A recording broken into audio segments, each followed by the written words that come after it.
Celis Quintal. Él es presidente del Tribunal Superior de Justicia y presidente de todos los tribunales superiores de justicia de los estados. Es una comisión. Sí, es una asociación civil, se llama Comisión Nacional de Tribunales Superiores de Justicia. Sí, y Carmen Dumitrescu nos acompaña hoy en esta transmisión especial.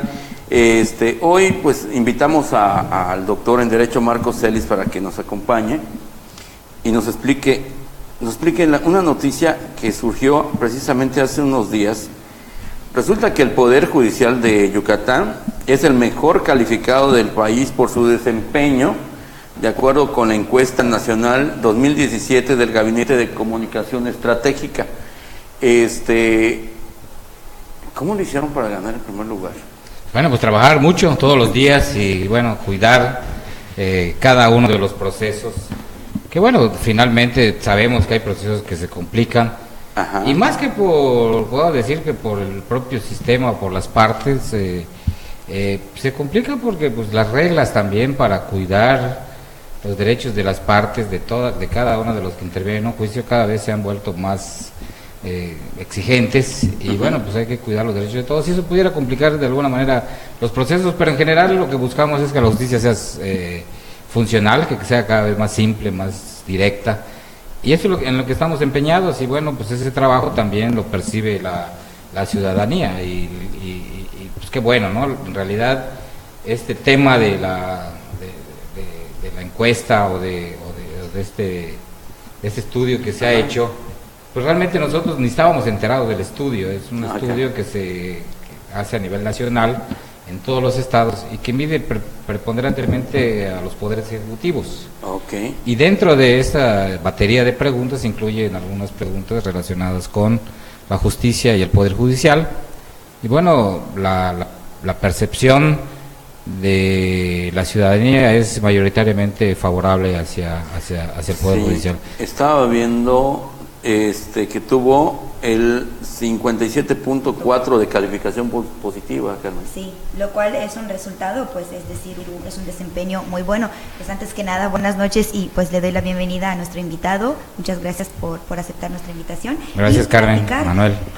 Platicar más que nada acerca de esta encuesta que se hizo y en general vamos a hablar de justicia hoy, ¿no? De todo lo que engloba esto, pero pues haciendo énfasis ahora sí que en el logro y el cual tenemos que destacar porque pues Yucatán seguimos al alza de buenos elementos. Tenemos el mejor gobernador, ahora tenemos pues el Tribunal Superior de Justicia del Estado de Yucatán, que es entre los mejores y qué bueno, eso nos da gusto escuchar estas buenas noticias entre tantas malas que han habido últimamente. Por ejemplo, hoy el sismo que le pegó a la Ciudad de México. Tantas tragedias, ¿no? Terrible, y a varios estados del centro del país. Más tarde vamos a tener un programa sobre el sismo, los últimos datos. Hoy al mediodía tuvimos uno, pero vamos a tener otro un poquito más tarde, ya actualizando datos. Y hablando de datos, Yucatán obtuvo 57.4 de calificación positiva, fue calificado por su desempeño como muy bueno, dice el comunicado, rebasando incluso la media nacional de 34.6% para este rubro. La encuesta muestra que el Poder Judicial del Estado de Yucatán guarda una ventaja importante de 7 puntos sobre el segundo lugar por mejor desempeño, que fue el Poder Judicial de Querétaro. También Querétaro es uno de los lugares más seguros del país, ¿no? Sí, y fíjate que es muy interesante porque la coordinación de esfuerzos que se realizan a los que tienen alguna tarea dentro del servicio público genera una inercia positiva de resultados y no es casual que siendo el gobernador del estado el mejor posicionado en cuanto a los primeros mandatarios estatales, también lo está el Poder Judicial y seguramente también estará bien evaluado, si así fuera el caso, el Poder Legislativo, porque bueno, la división de poderes hoy solo puede ser entendida como respeto a las autonomías, pero también coordinación. Si no hay coordinación entre los distintos actores que participan. No se trata de decir de esta raya no pasa. Exactamente, ¿no? Hay que ver, tendría que haber respeto siempre, pero también tiene que haber coordinación. Si no se pueden hacer esfuerzos aislados y esperar que se den buenos resultados. Entonces, ¿tuvo algo que ver en esto el nuevo sistema de justicia que se ha implementado en Yucatán? A mí me parece que sí. Yucatán fue uno de los estados que mejor planeó y que mejor organizó toda la fase de implementación. Hoy estamos en lo que le llaman la fase de consolidación, y para nosotros es un caso a caso, día a día, en el que procuramos cuidar que el proceso se dé adecuadamente, la fiscalía que haga una buena investigación, la policía que haga bien su tarea, los jueces que hagan lo que les corresponde de manera correcta, y al final de cuentas los graves problemas que pudieran parecer que existen en la implementación del sistema acusatorio en otras entidades, en Yucatán, bueno, se ha minimizado, y realmente me parece que la rapidez de los juicios, el alto índice de condenas, porque a pesar que dicen, bueno, es que se robó un desodorante en una tienda,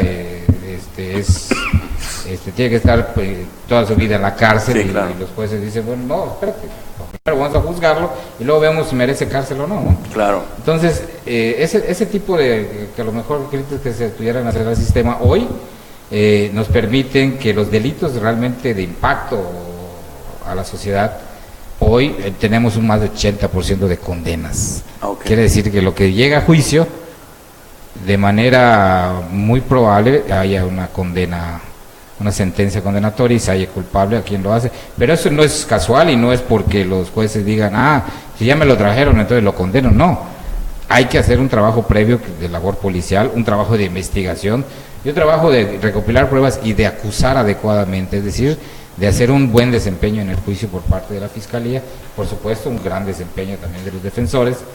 Y bueno, pues ese 80% habla de que la impunidad se ha restringido a su mínima expresión en el estado de Yucatán, y eso lo sabe la sociedad. Digo, hemos visto casos de delitos de impacto realmente fuertes, y que afortunadamente son los menos, es un mínimo respecto de otros estados del país. Pues acaban en la cárcel con un juicio y con una condena porque se hacen adecuadamente las investigaciones. Por supuesto, hay muchas cosas que trabajar, hay muchas cosas que mejorar, pero el sistema está funcionando, y eso también, cuando alguien comete un delito y se ve que esa persona es enjuiciada, aunque pase su proceso en libertad en los delitos menores, o el proceso de prisión preventiva cuando son delitos de mayor impacto, y finalmente se llega a un juicio y se llega a una condena, bueno, la sociedad se da cuenta de que el sistema de justicia está funcionando. Claro. Y me parece hoy que el sistema de justicia nuevo o antiguo en Yucatán es funcional. Correcto, Carmen. Sí, de hecho es lo que estaba comentando aquí. Ella es abogada, déjeme decirle que ella es abogada. Gracias. Y comunicóloga. Y comunicóloga. Ahora, y actriz también. Mi papel de comunicóloga.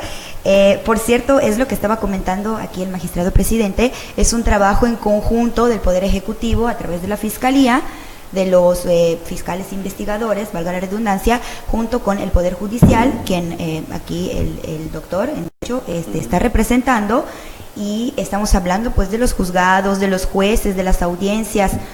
Sin embargo, a pesar de que este nuevo sistema se implementó y Yucatán es un estado, es entre los primeros estados que adoptó, y pues ya sabemos que tuvimos unos 8 años por ahí de adaptación, de hacerlo nuestro, ¿no? De adaptarlo. 8 años ya, Marco. Fueron como 8 que nos dieron para... En 2008 se hizo la reforma, okay. Nosotros iniciamos la planeación en 2009.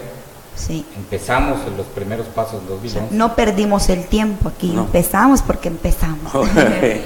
Sí, es que hay que entender cómo es un nuevo sistema, pues hay que adoptarlo, y hay que conocer ahora sí que todos sus... ¿Qué es lo que...? Eso, de hecho, eso le iba a preguntar aquí al doctor. Sin embargo, a pesar de todo esto, que estamos cambiando, que hay una reparación del bien, que la tasa de los delitos quizás haya bajado, sin embargo hay una molestia y que se ha manifestado, mucho a través de las redes sociales, de que este sistema aparentemente no funciona. Y lo digo, aparentemente no funciona porque he ido a audiencias en los juzgados, he ido al Centro de Justicia Penal, que está allá en el sur, y he presenciado audiencias que de hecho eso es uno de los principios que rige este nuevo sistema, el principio de publicidad, ¿no? Entonces, aparentemente la sociedad tiene una mala idea de ese sistema porque dicen, no es justo que el delincuente tenga más derechos que la víctima. ¿Nos puede aclarar un poquito este panorama? Sí, claro, doctor, por supuesto. Bueno, yo quiero decirte que los derechos de la persona que es imputada por un delito, pues están ahí en la ley, sí, de toda la vida. Antes cuando alguien cometía un delito, se le sometía a la horca, se le tortura, a la decapitación. Sí.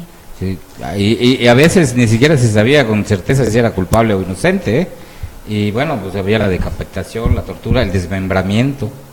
Y en el siglo XVIII llegan algunos estudiosos y dicen, momento, esto no es no es normal, no es lo humanamente racional, ¿no? Y entonces se empieza a pensar opciones como el confinamiento, que finalmente deriva en la prisión, sí, ¿sí? Y se establece una serie de derechos para aquellos que han sido acusados por el Estado, es decir, el monstruo que representa todo el poder estatal contra un solo individuo. Entonces dicen, prometo, vamos a cuidarlo, vamos a protegerlo, y para determinar si verdaderamente es inocente o es culpable. Entonces, el principio de presunción de inocencia, el de que no se le puede meter a la cárcel si no hay un juicio, etcétera, viene desde el Marqués de Beccaria, en el siglo XVIII, okay, ¿sí? Hace más de 200 años.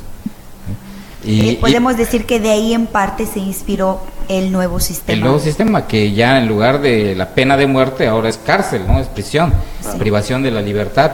Pero inclusive esta privación de la libertad, primero te tengo que juzgar, primero que tengo que demostrar que la conducta que se cometió es un delito y que tú la cometiste, y entonces te vas a la cárcel, ¿no? Entonces, lo que no se podía seguir tolerando es que se abuse de la prisión preventiva. Entonces, te detengo y luego determino si investigo o no, y si investigo, puedo, estando tú en la cárcel, bueno, pues puedes confesar por miedo a represalias desde la propia cárcel, puedo fabricar pruebas, etcétera. Y entonces lo que se busca es que la persona que has acusado de un delito tenga las mismas oportunidades que tiene el Estado para acusar, y que esta persona tenga las mismas oportunidades para defenderse. Pero esto no es nuevo, te digo que viene del siglo XVIII, hoy es más público. Hoy, con el nuevo sistema, lo que se hace es que sale más a la luz pública las oportunidades que tiene una persona de defenderse y de demostrar su inocencia. Correcto. Y si finalmente el Estado, el Ministerio Público, la Fiscalía logra demostrar que esta persona cometió el delito, pagará con una pena de cárcel haber cometido una conducta delictiva. Sí. Entonces, no es que ahora esté mal y antes estaba bien, no, el sistema anterior pues tenía muchos asegúnes, dentro de la propia investigación, averiguación previa, había muchas cosas oscuras que se hacían escondidas, etcétera. Hoy todo tiene que ser público, y esa es la gran ventaja, de que si tú por alguna razón te involucras en un delito y tú eres inocente, bueno, pues que tengas esa oportunidad de demostrarlo y de defenderte.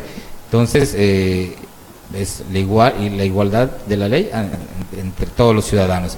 Ahora, desgraciadamente, sí hay la actividad más difícil es encontrar quién cometió un delito. Cuando alguien roba, no está esperando a que llegue la policía, que lleguen los testigos, que llegue la policía para que diga, miren, aquí están las pruebas de que sí yo robé. La famosa flagrancia.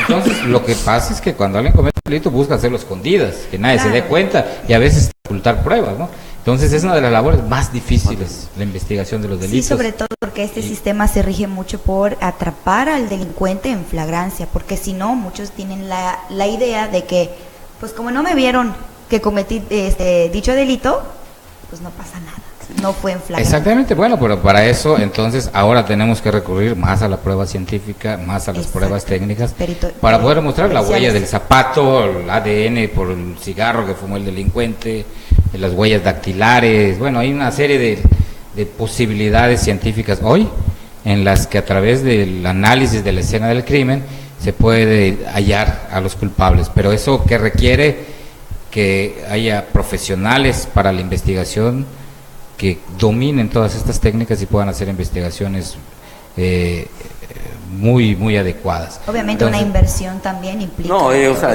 pero la profesionalización de todo. Ustedes si recuerdan en Estados Unidos había una serie que se llamaba Cold Case, que eran los casos congelados, que habían pasado 20, 30 años y hasta después de mucho tiempo, por una circunstancia que se da, pueden entonces seguir un hilo conductor que lleva al asesino y después de 20, 30 años los pueden juzgar, ¿sí? Okay. Y entonces hasta eso se puede demostrar que esa persona cometió el delito. Entonces, si lo que queremos es que alguien cometa un delito y en las próximas horas hallar al culpable sin investigar, eso es lo que le hace daño al sistema, es lo que genera la impunidad, porque probablemente tengan flojas las pruebas y se caiga el juicio, ¿sí? Entonces, ¿qué es lo que hay que hacer? Hacer investigaciones muy profesionales y cuando se tengan los elementos adecuados, entonces sí acusar, y con esas pruebas contundentes seguramente la persona será hallada culpable, ¿no? Sí, entonces, aquí estamos llamados a profesionalizar nuestro trabajo día a día y con eso ya no habrá ese tema de que es que porque no hubo pruebas se salió de la cárcel, es que porque el nuevo sistema está en libertad. No, hay puede ser buenas investigaciones, sí, de hecho, y las buenas investigaciones van a llevar a buenas condenas. Medidas cautelares, entre otras. Muchos dicen, bueno, ¿por qué lo lleva en libertad? Bueno, hay medidas cautelares, como el brazalete electrónico, entre muchos. Sí, hay mucha gente que lo que quiere ver es a quien acusa, verlo en la cárcel. Sí, de por vida, nos acostumbramos, es que así nos acostumbramos porque hemos tenido por más de 100 años el sistema inquisitivo, entonces viene que revoluciona totalmente el sistema de justicia que nosotros conocíamos hasta hace unos años. Sí, estoy leyendo, fíjate, unos comentarios. Dicen, primero que nada, nos dicen que te estamos llenando de miel a ti, ¿eh? Bueno. No, quiero decirte que es un trabajo de equipo profesional de muchísima gente, son más de 50 jueces, son 11 magistrados, y un equipo de más de 1,000 personas en el Poder Judicial que diario están dando lo mejor de sí. Sí, mira, dice doña Guillermina Espinosa: buenas noches, yo llevo un juicio de guarda y custodia de mis nietos por abandono e intento de homicidio desde hace casi 2 años y hasta el momento no he sido escuchada, los niños tampoco y lo más seguro, ustedes tampoco me hagan caso. No, ya. Yo le pediría a doña Guillermina que nos pase el nombre de expedientes y revisamos. Exactamente. Y que vaya a verme a mi oficina y platicamos y podemos nosotros analizar qué está pasando. Dice, incluso los derechos de los niños han sido otra vez pisoteados. Algo puede estar pasando allá. Si quiere por inbox, pásenos el número de expediente y con mucho gusto se lo pasamos para que no sea en público, porque no tiene por qué ser pública su caso, ¿eh? Y lo vemos, ¿no? Analizamos el asunto, si hay niños de por medio. Dice Mariano Pech, ¿qué va a pasar con las placas? Bueno, no es robo a la sociedad, bueno, esto es un asunto que no es del Poder Judicial. Eddie Castul, me están quitando el único hogar que he tenido, hemos interpuesto demandas, amparos, tercerías, hasta ahora nada, las cosas están claras, se han violado las garantías de mi mamá y siempre sale a favor de los juicios, no sé qué pasa con este sistema.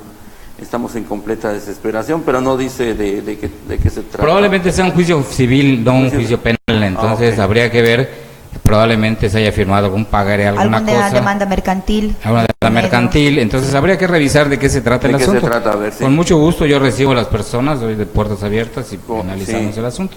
Silvia Josefina Cortés Castro dice, y si se compromete a no volver a robar, drogarse, golpear a su mujer, ¿cree que no va a volver a hacerlo? Se le deja libre y tan hasta que mate a alguien. Sí, ahí fíjate que es muy importante y es muy interesante y es algo que tenemos que construir de manera conjunta, nuevamente hablando de coordinación entre autoridades. Efectivamente el juez puede determinar que no se drogue, pero si la persona es adicto, pues muy probablemente lo siga haciendo. Entonces, ¿qué necesitamos? Que las instituciones de salud o las instituciones privadas que ayudan a las personas que tienen problemas de adicción generen programas, generen las posibilidades de rehabilitación de esas personas y hacer esa vinculación. Nosotros normalmente lo que hacemos es mandarlos a la Secretaría de Salud para que se hagan los programas de rehabilitación Y bueno, ahí, si en la medida que mejor pudiéramos coordinarnos, es en la medida que mejor podría evitarse que un delincuente reincida y que siga en las mismas causas que originan luego el delito, ¿no? Sí. Marco, me acuerdo cuando se estaba empezando a poner en marcha este nuevo sistema de justicia, se hablaba de reducción de tiempos para emitir condenas o para hacer sentencias. Bueno, se hablaba porque todavía no estaba en marcha. Hoy ya sobre la práctica, ¿hay algo que ya hayan observado ustedes entre las sentencias, tiempos de sentencia de antes a los tiempos de sentencia de ahora? Sí, por supuesto. Un juicio en el sistema anterior, que no era precisamente por desidia, por flojera, porque así estaba diseñado el sistema, de pruebas dispersas, que la prueba podía ser hoy, la siguiente prueba en 3 meses, la siguiente prueba en un año, la siguiente prueba en 1 año y medio, etcétera. Hoy todo tiene que ser concentrado a través de una audiencia. ¿Qué significa esto? Que a través es como un partido de fútbol, la Champions, la final de la Champions, pues no se juega por cada 5 minutos, cada 6 meses, se juega la final en un solo partido. Así es el juicio. Ahora, ¿y qué es lo que buscamos entonces? Que en una sola audiencia se resuelva la culpabilidad o inocencia y que se desahoguen todas las pruebas. Esto permite que cuando un juez cita a la audiencia de juicio o un tribunal de enjuiciamiento oral, en ese momento se resuelve, o ese puede durar 1 semana, 2 semanas la audiencia de juicio, pero al final de cuentas después de los 15 días se resuelve. Entonces, desde que lo ponen a disposición del juez, al acusado, al imputado, hasta que se emite una sentencia, se puede llevar alrededor de 6 meses. Antes duraba 2 años, 3 años, 4 años, 5 años, un juicio penal.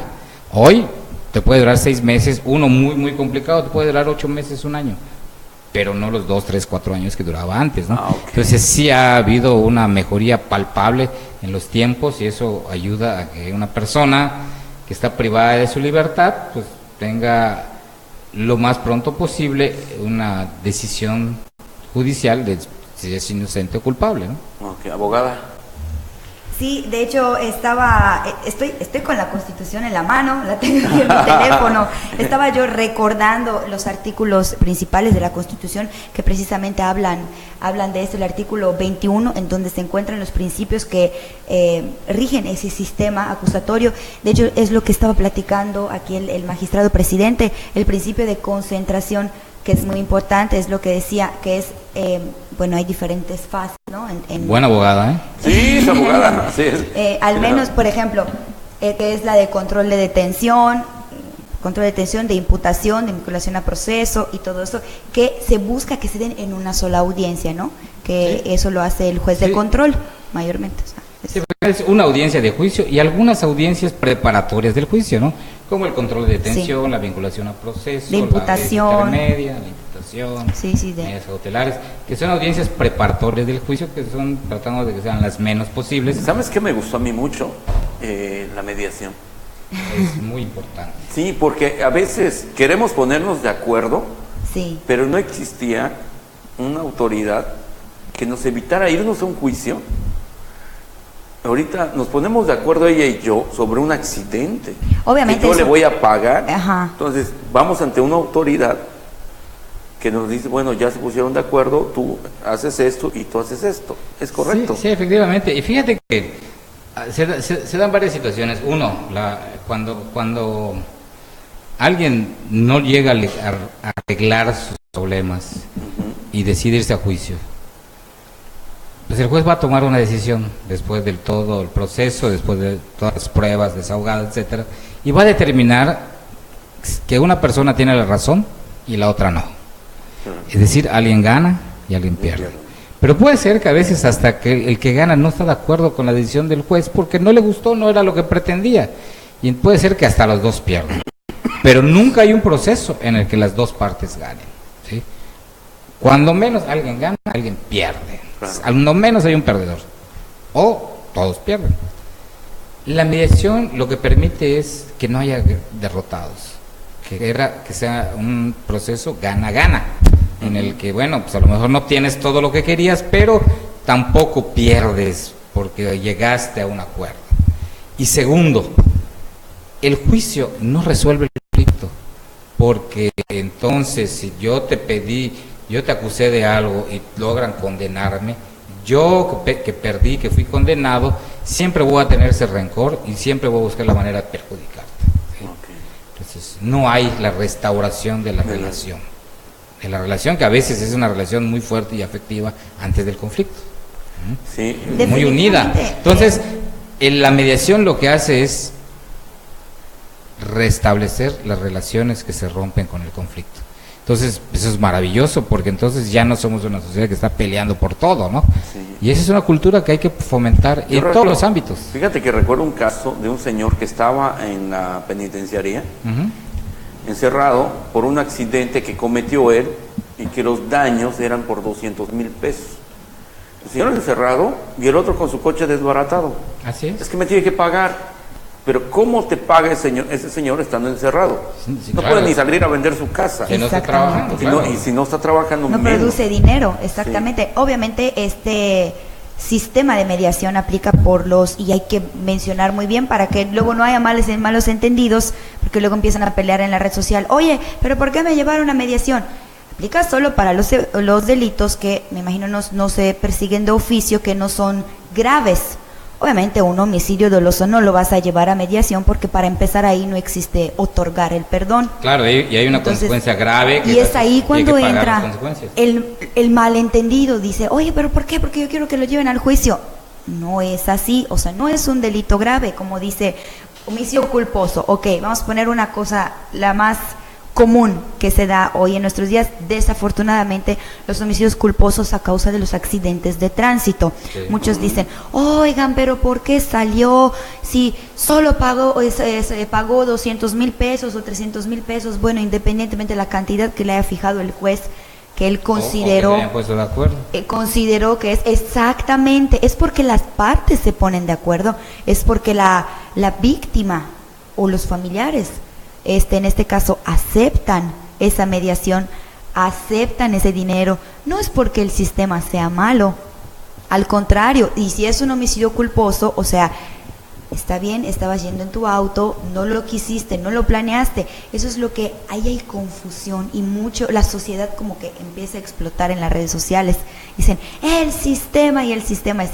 De verdad, les invito a que vayan a una audiencia en el CEJOM, en el Centro de Justicia Oral, que está en el sur, está por el penal, enfrentito del penal. Como las audiencias son públicas, de verdad, les va a encantar. O sea, así es. Están buenísimas, a veces las audiencias se ponen muy buenas. Y bueno, le tomamos la palabra a Carmen para hacer esa invitación y pedirles que no solamente hagan un juicio de lo que ven en las redes sociales, etcétera. Sí. Asistan a las audiencias, véanlas. No tiene que ser un caso con el que ustedes estén involucrados para poder asistir. Hay bancas, hay asientos para el público para que puedan ver y oír lo que está pasando y puedan darse una idea de cómo resuelven los jueces y por qué resuelven de una u otra manera.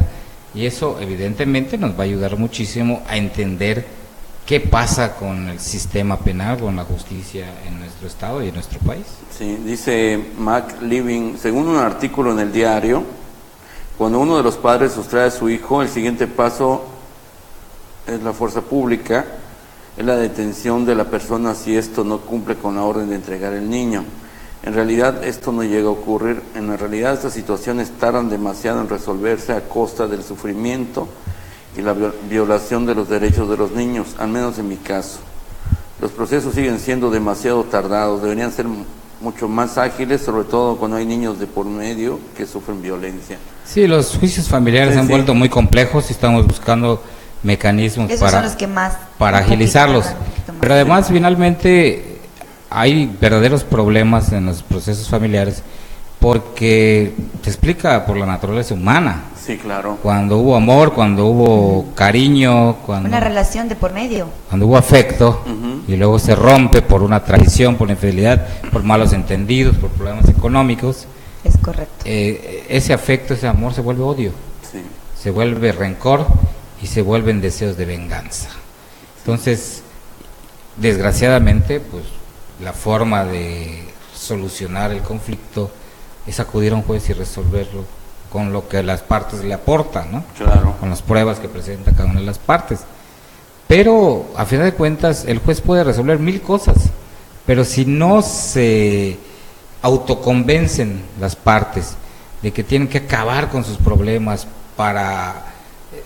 porque así es lo que beneficia a los niños, es lo que le da seguridad en su vida a los niños, es lo que realmente los hace estar seguros y estables en la vida. Si no se dan cuenta que cuando se viven peleando y matando entre ellos, los niños son los que los sufren, los niños son los que están generando condiciones adversas para su vida adulta, pues el problema va a seguir, Sí. Igual el juez va a condenar y puede meter a la cárcel, puede hacer lo que proceda. Es ahí en donde entra la alienación parental. Así es, sí. Una de las consecuencias es eso, y le hace un daño terrible a los niños, la alienación parental. Entonces, ¿qué es lo que hay que hacer? Tomar conciencia como padres y buscar el mínimo, el problema, buscar al máximo resolver el problema, ponernos de acuerdo, y cuando los padres están de acuerdo, si no tiene problemas del egoísmo, de que me llevo, te muestro, no te dejo convivir con el niño, etcétera, cuando todo eso se disipa, la convivencia entre los padres separados puede ser maravillosa. Sí, es cierto. Me consta, he visto juicios familiares en donde el juez, como también la Constitución lo dice y la ley, el Código de Familia lo dice, el interés superior del niño, niña y del adolescente, o sea, de la niñez y del adolescente. Entonces el juez pone a disposición de las partes una serie de herramientas, si así lo queremos llamar. Por ejemplo, que hay pruebas psicológicas en donde una prueba pericial se pueden hablar con los niños, hay psicólogos especializados en el Poder Judicial, y aquí el magistrado no me va a dejar mentir, peritos, psicólogos especializados en eso. Entonces, de verdad, acérquense a la autoridad competente y busquen esa solución. Y que busquen formas de defenderse. Las herramientas también. Las hay. Sí, porque yo creo que muchos de los juicios se pierden, por llamarlo de una forma, por no tener una buena defensa también, ¿eh? Y aparte no hay continuidad, muchos los dejan a medias y dicen, es que no me hicieron justicia. A ver, permíteme, ¿lo llevaste a cabo? ¿Hubo una sentencia? Claro. ¿Una resolución? Algo, no sé. Y a veces uno no menciona las consecuencias que puede haber cuando uno se va a juicio. Y pues a lo mejor no le toma tanto interés hasta que ya está perdido su causa, ¿no? Sí. Aquí yo creo que, como bien dice Manuel, hay que siempre asesorarse de un abogado.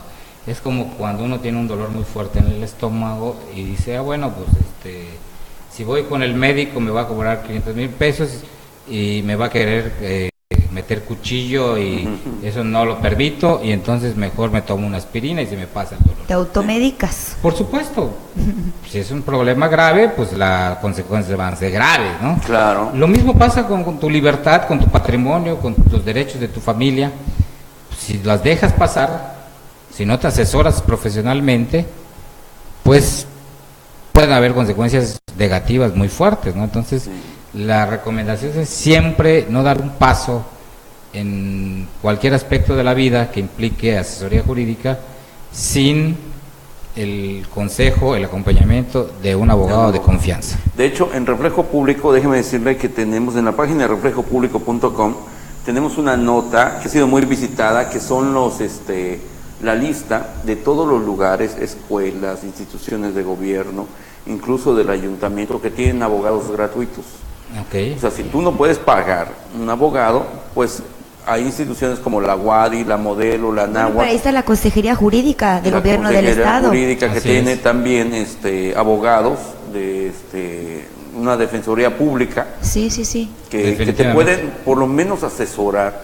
Si lo que vas a meter está bien, porque a veces presentamos una denuncia y no sabemos que estamos denunciando. Claro. Ni procede a veces. Claro, y son muchos años de estudio y un conocimiento profundo de las leyes que tiene el abogado. A veces pensamos que, bueno, el abogado dice, ¿sabes que trabajó 20 minutos, llenó un formato redactó un oficio y lo presentó y me quiere cobrar tanto dinero por ello, ¿no? Es que nunca terminas de aprender. No es un tema de que si elaboró un oficio no y cuánto tiempo le llevó, es el profundo conocimiento de las leyes que tienen los abogados y que eso es lo que tenemos que a eso es lo que tenemos que atenernos para poder defender adecuadamente nuestras causas, ¿no? ¿Alguna pregunta más, Carmen? No, de verdad, yo estoy profundamente agradecida por haberme con Marco podemos platicar invitado toda la noche, y el tema jurídico es muy extenso. Sí. Ojalá pudiéramos tener otra oportunidad. Encantado de la vida. O con parte del equipo del Poder Judicial también, que podamos tener algo más sobre esto y sobre todo ir orientando a la gente, ¿no? Claro. Sobre esos temas. Claro, y esa es la gran utilidad de programas tan importantes como Reflejo Público, que de una manera, podemos decirlo, más coloquial, más aterrizada, podamos generar información que le sea útil a la gente y que le permita conocer y defender mejor sus derechos, ¿no? Y sobre todo no se dejen engañar y no se dejen llevar por lo que dicen en las redes sociales. Que lo vi, me lo dijo la amiga de la compadre. Carmen, hay un artículo 16 constitucional en donde dice que la policía no me puede detener, perdón, pero hay otro 20 o 21 en la Constitución en donde faculta a la misma policía para detenerte en caso de que eres sospechoso. O sea, hay un montón de cosas, ¿no? Sí. Qué bueno que existen las redes, nos permiten comunicarnos, nos permiten hoy, por ejemplo, con el sismo que pasó en la Ciudad de México, terrible, nos está permitiendo enterarnos y solidarizarnos con la gente. Sí. Pero también hay cosas que también tenemos que omitir, ¿no? Yo creo que si tienes una duda, pregunta, consúltale a alguien que sabe, ¿no? Por supuesto. Sí. Y bueno, pues hablando de la desgracia que ha ocurrido el día de hoy y la misma situación para que sucedió hace 15 días con nuestros hermanos de Chiapas, de Oaxaca, hoy de la Ciudad de México allá, y estados circunvecinos, pues como Poder Judicial y como sociedad, como personas que viven en una sociedad, también nos solidarizamos y vamos a estar recabando ayuda para las personas que tengan algo que donar para nuestros hermanos en desgracia el día de hoy. El tribunal va a ser... Sí, la sede de la avenida Jacinto Canec por 90 está la sede del Tribunal Superior de Justicia, en la 35 con 62 está, y 62A está los juzgados familiares y mercantiles. En el CEJOM, que está en la colonia de San José Tecó, está el Centro de Justicia Oral de Mérida, que además de poder ver la audiencia, ojalá que pudieran aportar algo que lo vamos a canalizar a través de la Cruz Roja. Correcto. Y bueno, o sea, van a ser vamos a estar haciendo recolectas para mandar a la Cruz Roja directamente, sin intermediación de nada, lo mandamos a la Cruz Roja y ellos ya estarán encargando de distribuir lo que podamos recolectar. Muchas gracias, presidente. Bueno, muchísimas gracias, Manuel. Aquí tiene usted su carta. Gracias a usted por haber venido. Estoy verdaderamente contento de haber tenido esta oportunidad. No, al contrario. Nosotros más. Y bueno, pues las veces que sea necesario cuenten con nosotros y con el Poder Judicial. Muchas gracias, Carmen. Buenas noches. Buenas noches, Manuel. Buenas noches, presidente. Buenas noches a usted que nos acompañó a través de Reflejo Público en Facebook Live y a través de Reflejo Público Radio. Nosotros seguimos trabajando. Y en un momento más tendremos un programa especial sobre el sismo que sacudió hoy a la Ciudad de México. 7.1 grados en la escala de Richter y están todavía rescatando a personas atrapadas. Buenas noches.